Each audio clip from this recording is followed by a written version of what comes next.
The greatest disappointment in our lives is created by expectations. Because we look at what we expect, we look at what we are hoping for. And when what we are expecting or hoping for is not given to us in the way we have hoped, we become greatly affected and disappointed. But we need to realize again that God works in mysterious ways. As it is correctly put in our first reading, His thoughts are not our thoughts, His ways are not our ways.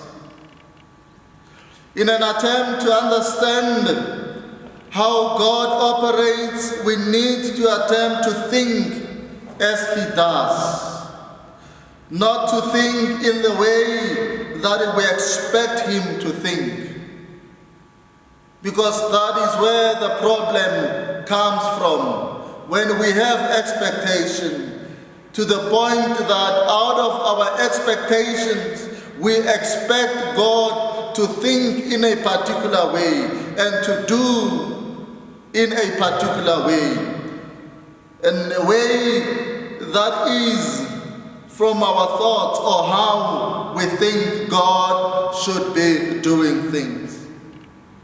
We are reminded that His thoughts and His ways are not ours. If we put our expectations ahead of how God wants things to be, then we will surely be disappointed. Because the way we think is not how God thinks. The way we think is not necessarily how things ought to be or how things must be. It will be hard to determine how things ought to be if we do not align ourselves with God. And it is aligning ourselves with God and trying or attempting to think as God does that the understanding of how things ought to be will make sense to us. But if our thoughts and our ways are not aligned with God's ways and thoughts, it will be difficult to embrace and welcome whatever possibility that is in store for us. We must always have a bigger vision and never be limited by our own human way of thinking. Let us seek God in everything. And let us take note that this life is about God and not so much about us. And if this reality can be embraced, we will be able to welcome whatever possibility that is in store for us. We must approach life knowing that God remains at the center of this life. And all that we need to become ourselves is to be a true reflection and manifestation of who God is. St. Paul states clearly and beautifully that for me to live is Christ and to die is gain. Our lives must be characterized by who Christ is. who Christ is in the way we live, in the way we conduct ourselves, then we will be failing in becoming what we are meant to be. For what we are meant to be is to be Christ-like. What we do, how we react to situations must be Christ-like. We must be a true reflection and manifestation of who God is, of who Christ is. That in how we handle ourselves, those who are yearning to know who Christ is, they must not look far, but when they look at us, they must be drawn to who Christ is. They must come and experience the very nature of Christ through us. The contact we have with Him, with Christ, in the celebration of the Eucharist, when we receive Him in the Eucharist, must help us to be conscious of His presence in our lives and embrace Him wholeheartedly. We must be conformed to Christ. A gospel reading, unfair as it may sound, it challenges us to be Christ-like. It challenges us, just like Christ, to be generous based on this parable, the example that He is giving in the gospel.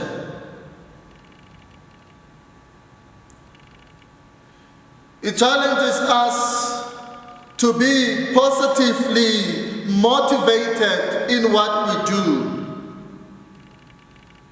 Sometimes in doing good, we must not be motivated by what we are going to achieve in return. But we must be motivated by the fact that it is good to do good, more than what we are to receive in return. And if we are motivated by doing good, we will have a peace of mind no matter what happens afterwards. The greatest affirmation that we will receive is that we would have done what is right and we would have done what is good, no matter what we receive in return.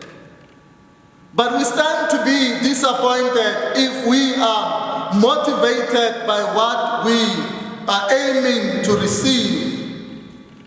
Because if that expectation is not met, just like these workers who were the first, our expectations will be crushed. And the chances of being motivated again in doing good will diminish. So we must try at all times to be motivated by doing good. If the focus is in what we shall receive afterward, we are taking away the importance of what we are meant to do. We are reducing the good work that we have been involved in into nothing. There must never be a price in doing good. We must always learn to pride ourselves in knowing that we have done what is right, we have done good. But as we see from these workers who were the first, I think in a way they allowed pride to stand on their way. They allowed pride to stand on the way of the good that they have done. Because this pride created in them a sense of overconfidence and the sense of entitlement, that they felt so entitled that they did not consider the other workers who came after them as deserving. And as a result, when the wages were given, they became grumpy and agitated because they were given the same wages. But what is at play here is their expectation, is the fact that when they saw others coming, they expected to receive more than those who came after them. So in a way, they reduced the importance of what they were all about into nothing because of overconfidence, because of pride. But we see what pride, what overconfidence often creates in us. It creates selfishness. And because of that, they became so selfish. They felt that they were entitled to everything. That when something good was happening to others, they felt that those who came after them did not deserve what was good. But we must take this as a lesson that we need to appreciate. We must learn to be generous. We must learn to be grateful when good things happen to others. We must never be self-centered and expecting every good thing to happen to us.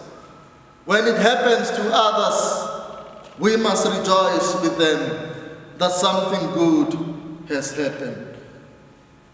But because these other workers allowed pride, selfishness, overconfidence to take over, it was not easy for them to appreciate and to embrace the good that had happened to those who came after them.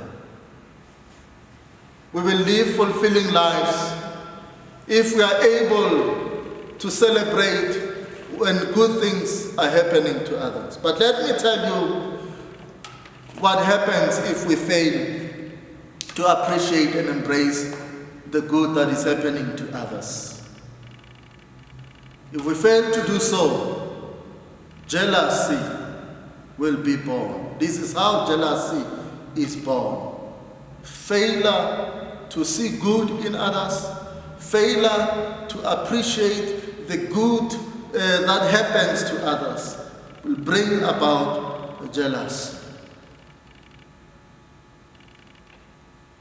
When we feel that we are the only ones who deserve and others don't deserve. But we must change our ways.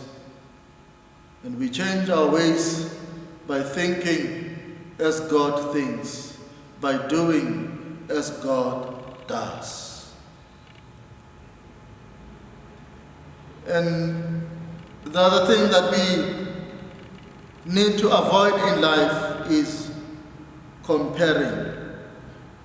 Because we see what is at play again here is comparing. These workers who came first, who were hired first, they are now comparing themselves with those who came last. Now, if we compare ourselves, we will self-defeat. What do we gain out of comparing ourselves with others? We must look at ourselves and appreciate the strides that we have made, the achievement that we have made.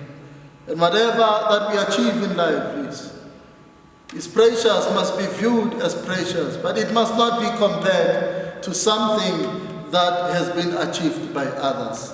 Whatever that has been achieved by others was meant for them. And let us look at what is meant for us, and appreciate and embrace how God wants things to happen in our lives. If we can create this kind of an attitude, we will live fulfilling life. We will live our lives to the fullest. We will live our lives appreciating every good thing that the Lord has done.